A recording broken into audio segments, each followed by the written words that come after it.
ځوانۍ ونه مې رنګی غوندې شوه د زړګي ونې مې چینجې کړې دی واه واه ډېر ښه شعر دی یار نور چې پلو د مخ نه لارې نه کې نور چې پلو له مخه لرې نه کې زړه مې لا هیله لوګې کړې دی ډېر ښه که شاعران مې اوس څپې څپوي ما دام ځانه لاس نیوې واه واه واه واه و په ځان مې پروا نشته او که مې ځان پاتې کېږي چې مخکې ځم وروستو مې جانان پاتې کېږي په ځان مې پروا نشته او که مې ځان پاتې کېږي چې مخکې ځم وروستو مې جانان پاتې کېږي چې مخکې ځم وروستو مې جانان پاتې کېږي په څوارلسمه سپاره کې پاتې شوله چڼې جینۍ وتښتوله چڼې جینۍ وتښتوله چڼې جینۍ وتښتوله Pulguera de Capulgà. Nagalaga!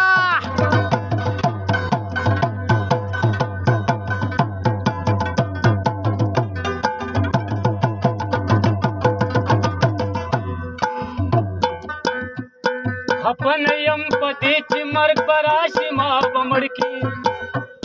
خپن یم په دې چې مرګ به راشي ما به مړ کي خپن یم په دې چې مرګ به راشي ما به مړ کي خپن یم په دې چې مرګ به راشي ما به مړ کي زمانه مې خواږه خواږه یاره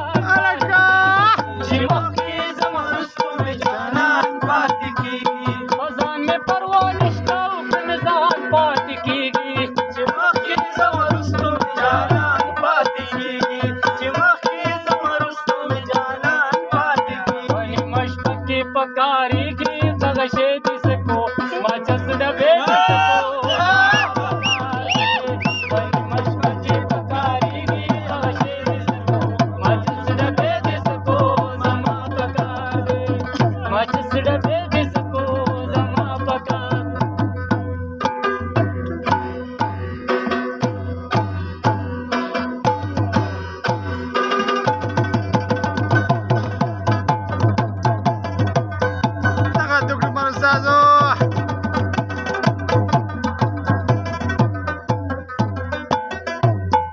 زکا د دې ګڼو د خدایانو مستنظم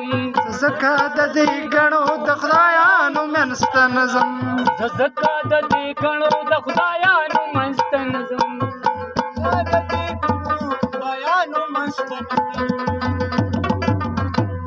اکثر پکې د خلکو نه ایمان پاتې کېږي چې مخکې ځم وروستو مې جانان پاتې کېږي په ځان مې پروا نشته او که مې ځان پاتې کېږي چې مخکې ځم وروستو مې جانان پاتې کېږي چې مخکې ځم وروستو مې جانان پاتې کېږي د خواهشاتو په زنځیر باندې تړلی ژوندون ډېر ستړی کړی یم دې ستړي وخت کې ستړي ژوندون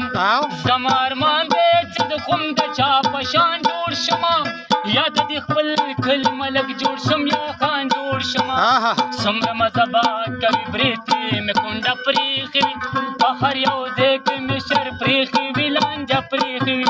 ټوپک په لاس کې مې ټوپۍ مې په تندي پرته وي خیر دې که ما ته د ټول کلي دښمني پرته وي خفه په دې یم چې مې وس نشته او زور نشته زه په پردي کور کې اوسېږم زما کور نشته ما ته یو کس وویل چې مړه خفه کېږې سله څادر د ظلم په سر واچوه یارېږې سله ساده سړیا خلک ځان دپاره څه نه کوي دلته خو هغه سړی ښه دی چې څوک نه کوي لاړ شه د کفر نزدې سره منښته وکړه